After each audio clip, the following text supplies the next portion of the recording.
Boa noite a todos. Estamos nós outra vez, depois de 4 anos e meio, 4 anos e 2 meses, desde o último estudo que veio aqui à quinta-feira. E eu lembro até que, a dada altura, nós temos estado a estudar a primeira Epístola de Paulo a Timóteo, e eu até, a dada altura, até vou falar sobre isso hoje. Ele dizia que nós estamos no capítulo 1 e dizia que, falando do capítulo 3, eu dizia assim: daqui a 4 anos talvez eu falo do capítulo 3. Não sabia eu que passamos 4 anos e ainda estou no capítulo 1. Vamos ler, como já há muito tempo que não falamos desta epístola, vamos ler não a epístola toda, mas o capítulo 1 todo, e eu vou ler então. Primeira Epístola de Paulo a Timóteo, capítulo 1. Paulo, apóstolo de Jesus Cristo, segundo o mandato de Deus, nosso Salvador, e do Senhor Jesus Cristo, esperança nossa, a Timóteo, meu verdadeiro filho na fé, graça, misericórdia e paz da parte de Deus nosso Pai e da de Cristo Jesus nosso Senhor. Como te roguei quando parti para a Macedónia, que ficasses em Éfeso, para advertires alguns que não ensinem outra doutrina, nem se deem a fábulas ou a genealogias intermináveis, que mais produzem questões do que edificação de Deus, que consiste na fé. Assim o faço agora. Ora, o fim do mandamento é a caridade de um coração puro e de uma boa consciência e de uma fé não fingida, do que desviando-se alguns, se entregaram a vãs contendas, querendo ser doutores da lei e não entendendo nem o que dizem, nem o que afirmam. Sabemos, porém, que a lei é boa se alguém dela usa legitimamente, sabendo isto, que a lei não é feita para o justo, mas para os injustos e obstinados, para os ímpios e pecadores, para os profanos e religiosos, para os parricidas e matricidas, para os homicidas, para os fornicários, para os sodomitas, para os roubadores de homens, para os mentirosos, para os perjuros e para o que for contrário a essa doutrina, conforme o Evangelho da glória de Deus, bem-aventurado que me foi confiado. E dou graças ao que me tem confortado, a Cristo Jesus, Senhor nosso, porque me teve por fiel pondo no ministério. A mim, que antes fui blasfemo, perseguidor e opressor, mas alcancei misericórdia, porque o fiz ignorantemente, na incredulidade. E a graça de nosso Senhor superabundou, com a fé e amor que há em Jesus Cristo. Esta é uma palavra fiel e digna de toda a aceitação, que Cristo Jesus veio ao mundo para salvar os pecadores, dos quais eu sou o principal. Mas por isso alcancei misericórdia, para que em mim, que sou o principal, Jesus Cristo mostrasse toda a sua longanimidade para exemplo dos que haviam de crer nele para a vida eterna. Ora, o Rei dos séculos, imortal e invisível, ao único Deus, seja honra e glória para todo sempre. Amém. Este mandamento dou, meu filho Timóteo, que segundo as profecias que houve acerca de ti, milites por elas boa milícia, conservando a fé e a boa consciência, rejeitando a qual alguns fizeram naufrágio na fé. E entre esses foram Himeneu e Alexandre, os quais entreguei a Satanás, para que aprendam a não blasfemar. Nós temos avançado nesta epístola devagarinho, não tão devagarinho quanto na Quinta de Conde, mas também não tão rápido quanto na Quinta de Conde. Porque quando é o David, fala logo do livro inteiro e vocês estão a estudar Salonicenses, e vão um ritmo que é excelente. Ambas as formas de estudar a palavra de Deus são boas e proveitosas. Eu tinha ficado no versículo 15, mas vou só aqui para depois pegar e seguir até ao final do capítulo, que espero eu, nestas 6 ou 7 quintas-feiras, concluir este capítulo e talvez entrar no capítulo 2. E vamos ler então aqui, a partir do versículo 11, conforme o Evangelho da glória de Deus bem-aventurado que me foi confiado. Muito importante, o Evangelho da glória de Deus bem-aventurado. Este Evangelho é um Evangelho que vem da parte de Deus, é Ele que apresenta o Evangelho e é um Evangelho que lhe dá o quê? Lhe dá glória. Esta mensagem traz glória a Deus. Não há cá qualquer glória para o homem. O homem, perante este Evangelho, nós compreendemos que o homem nada tem de bom para trazer a Deus. Nós vemos o exemplo de Caim, que tentou trazer algo do seu fruto do seu trabalho e Deus não se agradou. Deus não se agradou e o homem ainda hoje, pensando que está, de certa forma, a fazer um favor a Deus, está a fazer algo para Deus e Deus não pretende isso. Deus não quer obras. Deus diz que o melhor de que aquilo que nós possamos fazer é o quê? Não é Paulo que diz, é Isaías, que o melhor que nós podemos fazer são como tratos de imundícia, aqueles tratos que resultavam de ligar as feridas de quem tinha lepra.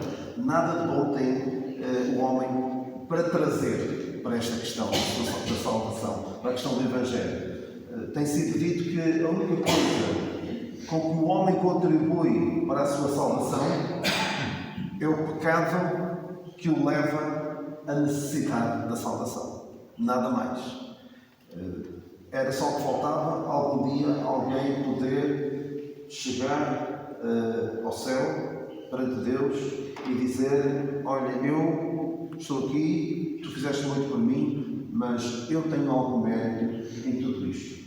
E qualquer pessoa que vai a Deus pensando com este espírito de eu sou capaz, eu faço, eu tenho mérito, essa pessoa, como diz o Senhor Jesus Cristo, não desce para a sua casa justificado. Quem é que desce para a sua casa justificado? Foi o publicano, o cobrador de impostos, que nem se atrevia a levantar os olhos, mas batia no seu peito: tem misericórdia de mim, ó Deus, que sou pecador. Aquele homem que não reconhecia a sua necessidade, não falava com Deus quase como se fosse igual. Não é? Esse homem não estava a dar verdadeiramente glória a Deus e não foi justificado. Então este Evangelho de facto dá glória a Deus, não dá glória ao homem, humilha o homem. É uma mensagem que humilha, é uma mensagem que é desagradável, é desconfortável e é bom que cause desconforto ao homem. É preocupante se alguém anda desafio a ouvir mensagens ao domingo e à semana e não se converte. É sinal de uma de duas coisas, na minha opinião. Ou o Evangelho da graça de Deus não está a ser pregado fielmente, e é pregada uma mensagem agradável, aprazível, que não causa grande desconforto à pessoa, ou a pessoa gosta de ouvir, dizer: olha, estás assim, se tu morreres, vais para o inferno, reconcilia-te com Deus, reconhece que és pecador. E se calhar gosta de ouvir isso. Mas de facto o Evangelho verdadeiro, o Evangelho fiel, é algo que não traz glória ao homem, mas sim glória a Deus. E este Evangelho foi, se precisarem de dizer alguma coisa para corroborar ou para contrariar, eventualmente, estejam à vontade. É assim que costumamos fazer.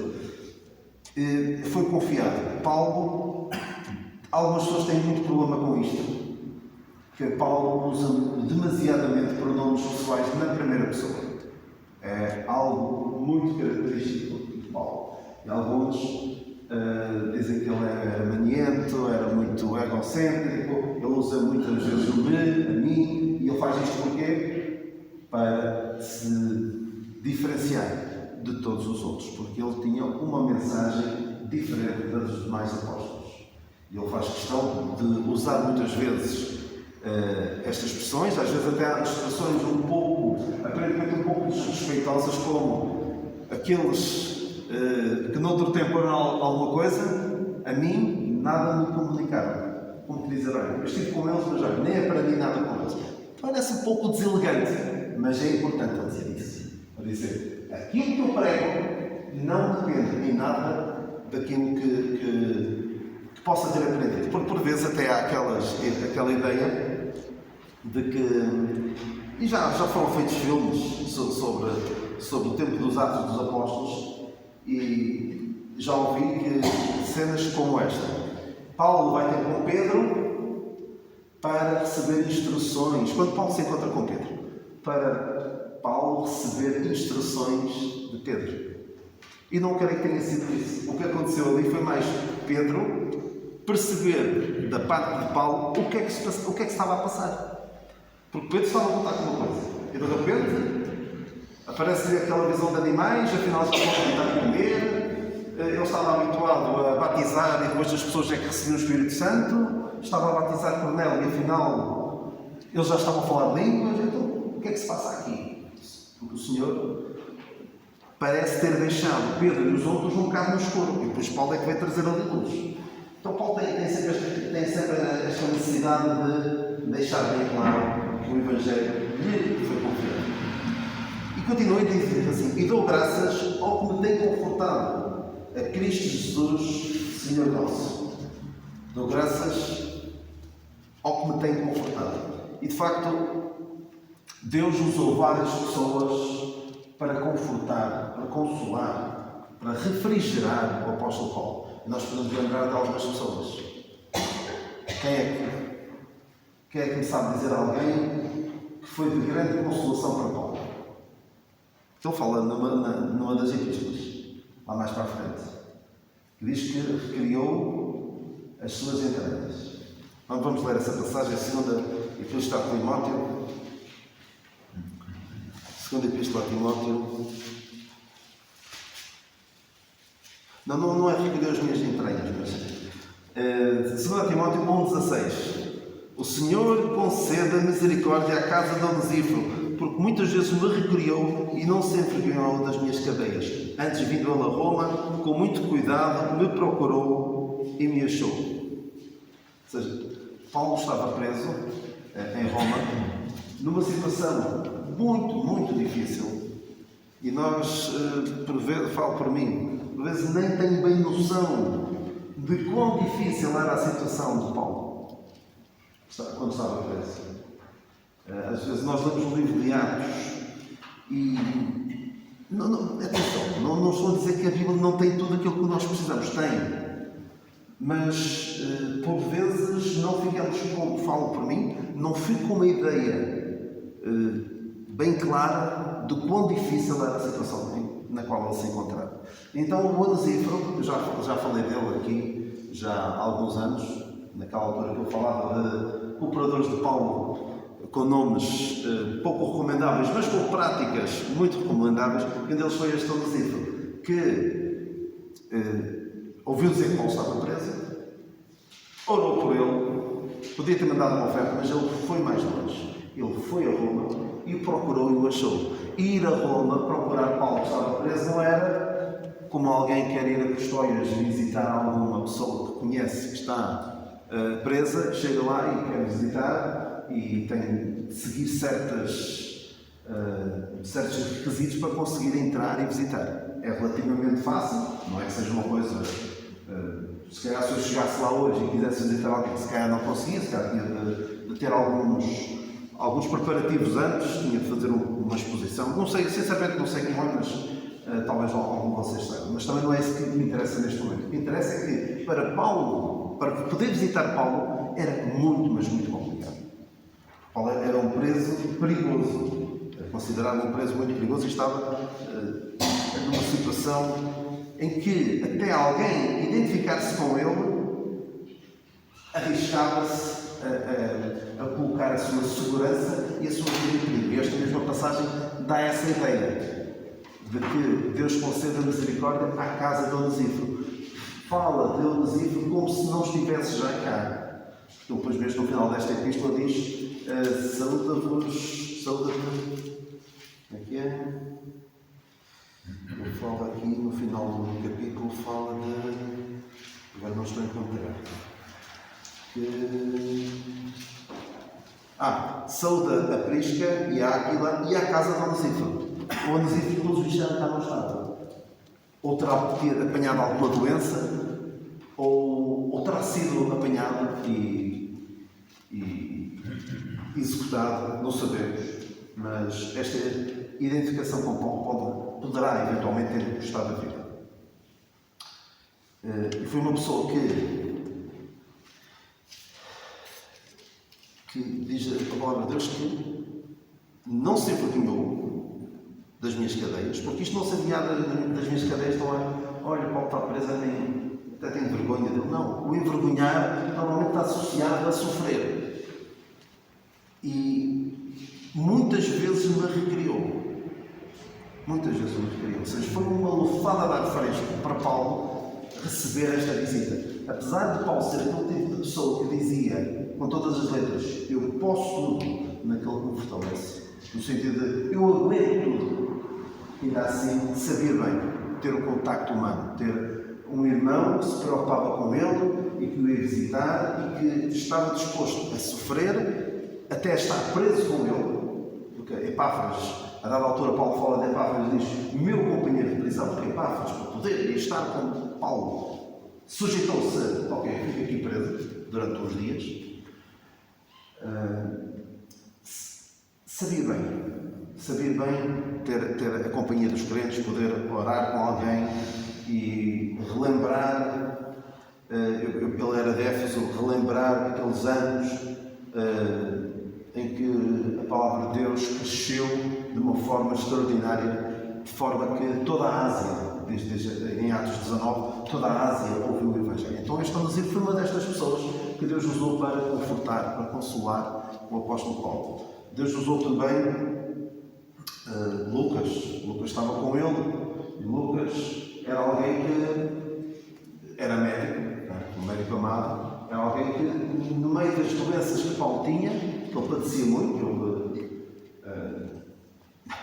para Paulo tinha uma compreensão dos planos de Deus que penso que nunca nenhum de nós algum dia vai ter. E ainda assim, o sofrimento dele devia ser tal que ele foi pedir ao Senhor 3 vezes para o Senhor tirar aquela dor, aquele espinho na carne. Seria uma doença, creio eu, talvez relacionado com os olhos, dizem alguns. E ele tinha ali Lucas, que lhe dava também algum conforto, alguma consolação. E também Timóteo. Paulo queria a companhia de Timóteo. Timóteo procura vir ter comigo depressa. Sabia bem a Paulo ter alguém ali do lado dele. Também os filipenses o consolaram. Também o consolaram porquê? Também o consolaram porque enviaram uma oferta de dinheiro através de Epafrodito. Também já vos falei de Epafrodito há alguns anos. Através de Epafrodito enviou uma oferta que foi de grande consolação para Paulo. Paulo alguém pensar, claro, também se eu recebesse dinheiro também ficava todo consolado. Não foi o dinheiro. Foi a atitude. Dá a entender que não deve ter sido muito dinheiro. E Paulo diz assim, cheio estou, depois que recebi aquilo que da parte de Epafrodito, aquilo que da vossa parte de Epafrodito me trouxe. Ele ficou cheio porque ficou contente ao ver que os filipenses amam, preocupam-se comigo ao ponto de, no meio da sua grande pobreza, tirarem algum dinheiro para me enviar. Ele diz assim, eu sei estar com fartura, com pouco, mas contudo fizestes bem com tudo isso fizeste bem em tomar parte da minha aflição. Sabia bem isto. Paulo também fala, a dada altura, aos Colossenses, diz assim, fala assim de alguns cooperadores, Aristarco, Marcos, Jesus chamado Justo, e diz assim, são estes unicamente os meus cooperadores no reino de Deus, e para mim tem sido consolação. Deus usava estas pessoas para o consolar, para o confortar, para o animar. Mas houve uma altura em que não havia mais ninguém. Quando é que Paulo não teve ninguém mesmo? Houve uma altura que Paulo diz mesmo... Eles me desampararam. Sim, Paulo diz a dada altura. Se bem sabes isto, que todos os que estão na Ásia, diz isso em 2 Timóteo 15, bem sabes isto, que os que estão na Ásia todos se apartaram de mim. É verdade. E depois, na sua primeira defesa, diz, 2 Timóteo 4,16, ninguém me assistiu na minha primeira defesa. Antes todos me desampararam, que isto lhes não seja imputado. Mas quem? Sim. Mas o Senhor assistiu-me e fortaleceu-me para que por mim fosse cumprida a pregação e todos os gentios ouvissem e fiquei livre da boca do leão. Deus usou várias pessoas para consolar, para confortar o apóstolo Paulo ao longo da sua carreira. Mas quando todos falharam, de uma maneira ou de outra, e Paulo não censura. Paulo não censura nenhum daqueles. Porquê? Porque ele tem consciência de que alguém irá com julgamento e dizer: olha, eu estou contigo, Paulo, estou contigo.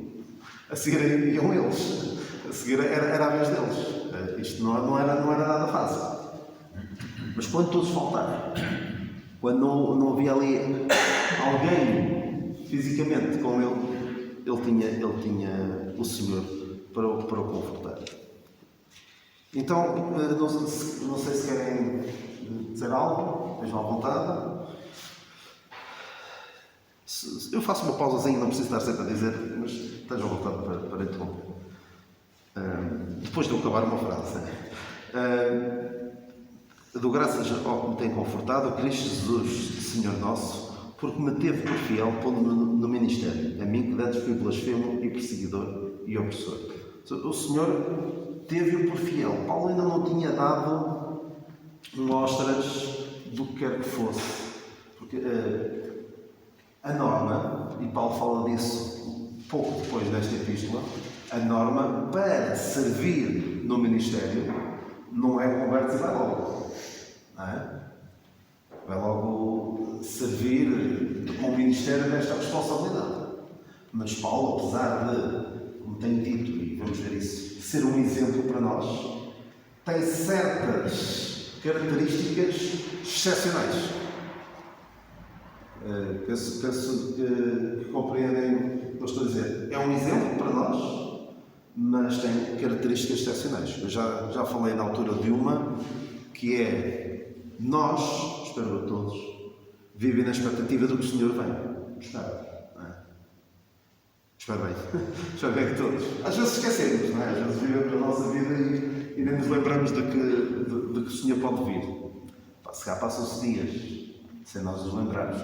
Os nossos irmãos mais velhos, se calhar, não são mais vezes disso, não é?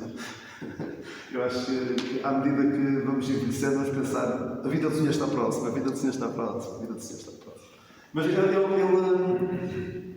tinha noção de que o Senhor podia vir a qualquer altura. Mas creio eu, não estou aqui, acho que não estou a fazer grande especulação, mas houve uma altura na sua vida em que ele sabia que o Senhor não estava para vir já. Quando? Quando Deus lhe disse: não temas, porque tal como testificaste em Jerusalém, também vais testificar de mim em Roma. Ou seja, pelo menos até ele chegar a Roma, o Senhor não ia voltar. É só uma característica excepcional dele, ou seja, diferente de nós. E aqui também temos uma, que é: Paulo foi posto no ministério imediatamente pelo Senhor, pondo-no no ministério. Mas o normal é, primeiro sejam provados e depois sirvam se forem idóneos, mas o irmão está aqui para me corrigir. Exatamente, sirvam se forem irrepreensíveis. Aqui, e mesmo Paulo diz: não imponhas precipitadamente as mãos a quem quer que seja. Não é? Ou seja, deve-se ter algum cuidado. Mas aqui foi o próprio Senhor, diretamente, que o pôs no ministério. Deu-lhe um voto de confiança, por assim dizer.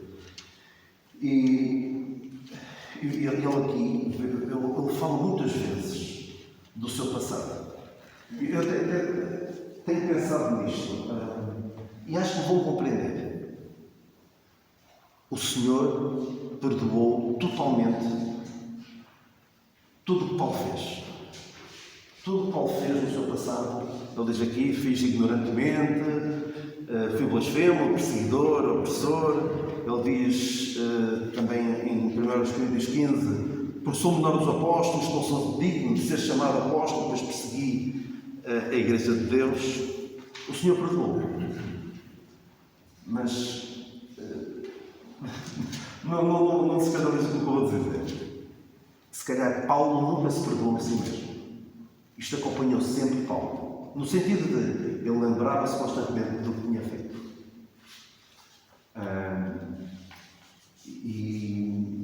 Mas isso não o demovia. Eu fiz tanta coisa mal, isto agora o Senhor não pode usar, pode. E ele até dizia isto: olha, eu fiz isto tudo e ainda assim Deus pode usar. Deus pode dizer que este é para mim um vaso escolhido para levar o Evangelho aos reis, aos gentios, aos judeus, a todos. Apesar de tudo o que ele fez. E isto é um exemplo para nós de como ninguém está tão estragado, por assim dizer. Ninguém está com a vida tão desfeita que já não haja conserto. Mesmo uma pessoa que tenha passado, sei lá, estou a pensar num exemplo, por exemplo, uma pessoa que tenha a sua mente tão alterada, a sua consciência tão caracterizada, que tenha levado a rejeitar Deus, que tenha levado a rejeitar o seu corpo e até a fazer cirurgias para ser de um sexo diferente com aquele que nasceu. Nós podemos pensar que esta pessoa está completamente arruinada. E cada um de nós deve pensar assim: se Deus foi capaz de me salvar,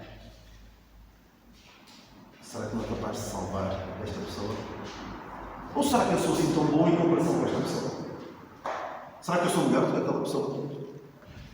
Porque às vezes até parece que o meu estado de pecador não era assim tão mau quanto isso.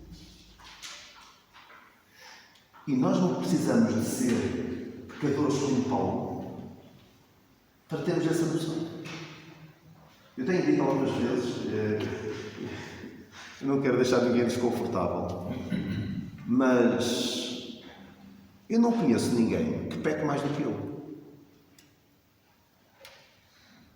Não sei, se calhar se eu perguntar a vocês, conhece alguém que peca mais do que tu saibas que peca mais do que tu pecas?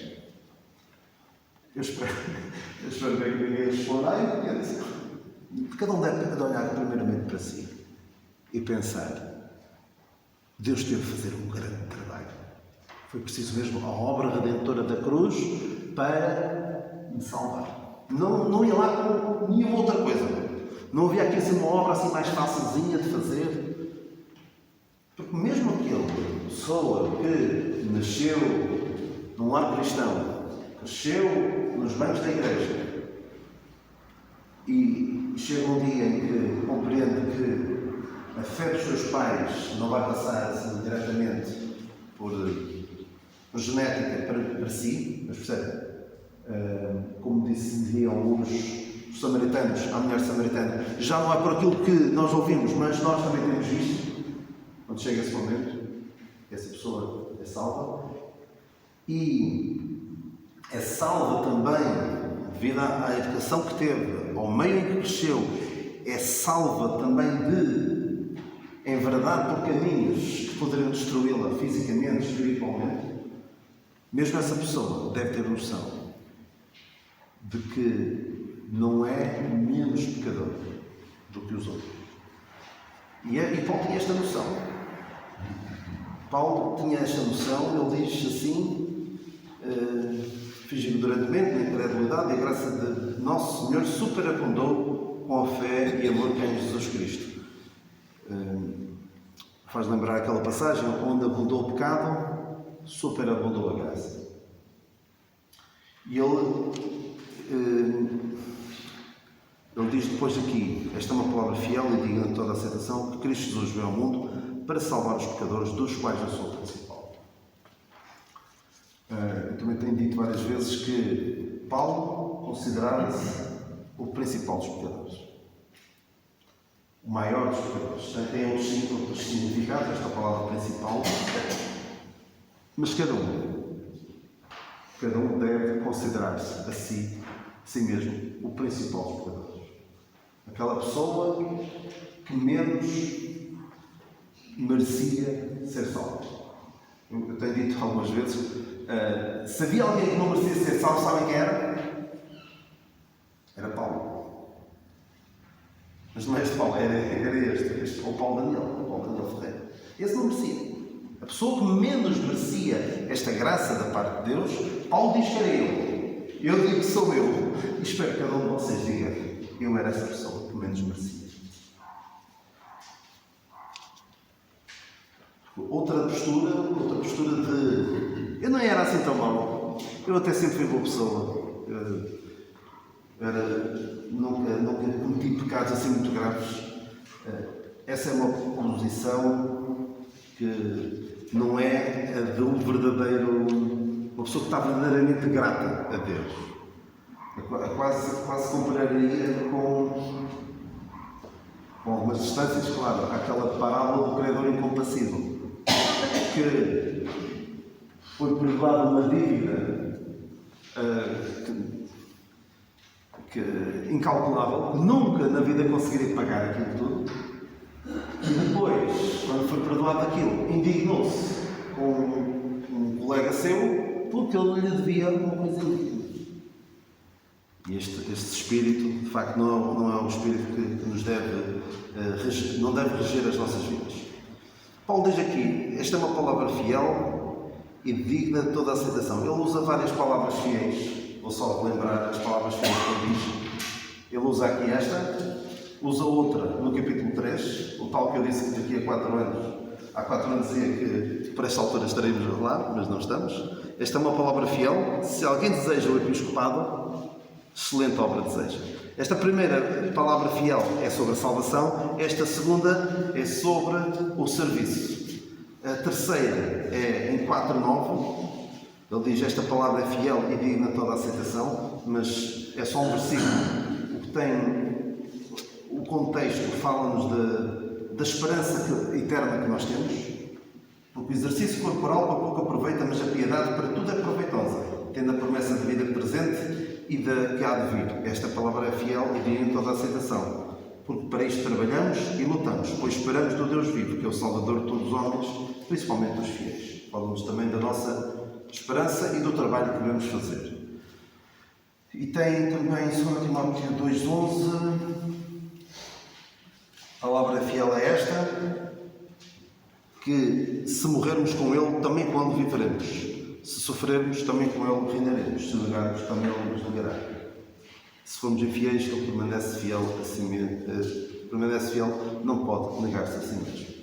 A palavra fiel é esta, que se morrermos com Ele, também com Ele viveremos. Portanto, falamos da nossa esperança eterna. E em Tito 3:8 também fala de uma outra palavra fiel. Fiel é a palavra, e quero que de veras afirmes que os que creem em Deus procurem aplicar-se às boas obras. Estas coisas são boas e proveitosas aos homens. Ou seja, uma palavra fiel, algo que se pode confiar. Nós ouvimos muitas coisas e políticos, cientistas dizem uma coisa, hoje é verdade e amanhã é mentira. Há coisas das quais nós não podemos confiar. E particularmente na política, ouvimos uma coisa, é verdade, naquele dia, depois no outro dia já diz uma coisa completamente contrária. Essa é que é a verdade, e andamos assim. A palavra de Deus diz a mesma coisa sempre, desde sempre. E nós confiamos num livro que não muda. Não há aqui alterações à forma como Deus quer salvar o homem, à forma como Deus quer que o homem se conduza neste mundo. Não há mudanças. Se alguém me disser, tu és retrógrado, parece que estás no século passado, eu posso dizer, olha, os princípios pelos quais eu procuro reger a minha vida não são do século passado, são do primeiro século.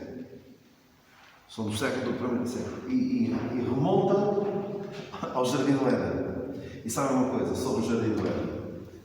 Muitas pessoas abrem mão daquela narrativa, isto não é bem assim.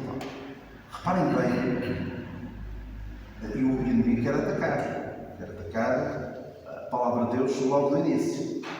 Reparem bem nas doutrinas essenciais para o homem que encontramos logo nos primeiros 3 capítulos. Deus criou os céus e a terra, o macho e fêmea, que está a ser atacado, não é? Deixará o homem seu pai e sua mãe se unir à sua mulher, também já está atacado, são os dois uma só carne, o divórcio já tratou de dar uma machadada nisso, a questão homossexual, a questão trans e, acima de tudo, a questão da salvação, a questão do pecado, de como que o pecado entrou no mundo. Tudo isto está a ser atacado e nós temos de nos agarrar à fidelidade da palavra de Deus. Desde Gênesis 1, não é desde Gênesis 12, está bem ali a partir de Abraão, assim, já é mais fácil de encaixar o que lá está escrito com o que diz a história da humanidade, está lá mais para trás assim um bocado esquisito, tem ali o dilúvio, o que é que a gente faz com aquilo? Eu não vou dizer que tenho explicação para tudo, não sei. Eu digo algumas vezes ao Lucas, porque eu sei que ele vai aprender coisas que aparentemente contradizem o que a palavra de Deus diz, e eu digo, das duas uma, ou nós estamos a interpretar mal algo que a palavra de Deus diz, ou tu vais quando não está de acordo, não é? Ou nós estamos a interpretar alguma coisa mal, podemos estar a fazê-lo, ou então o que estás a aprender na escola está errado. Não lhe vou dizer, olha, tu aprendes aquilo está certo lá, e aqui está certo, aqui também está certo, e depois andas aqui assim a cochear entre dois pensamentos, como dizia Elias. Cuidado. Isto é uma palavra fiel. E não só é fiel, é uma palavra digna de toda a aceitação. Merece, é digna de se creia nela. E é louco aquele que a rejeita. Quem rejeita esta mensagem está condenado. E nós não desejamos isso a ninguém, porque, como diz o apóstolo, na minha Bíblia não é nesta passagem, não é nesta página, então logo na página seguinte, Deus quer que todos os homens se salvam e venham ao conhecimento da verdade. Mas então, a palavra esta é: Cristo Jesus veio ao mundo. Veio ao mundo para quê? Para salvar. Qual é o maior problema do homem? O maior problema do homem é a ignorância. Se o maior problema do homem fosse a ignorância, o que é que Deus tinha mandado ao mundo? Um grande mestre, um grande professor. Há muito problema de ignorância. Se o maior problema do homem fosse a saúde, Deus tinha enviado um curandeiro, um médico. Se o maior problema do homem fosse finanças, Deus tinha enviado um grande economista, um grande contabilista. Mas qual era o maior problema do homem? Qual é o maior problema do homem, na verdade? É o pecado. Portanto, ele teve de enviar alguém para salvar. Para salvar quem?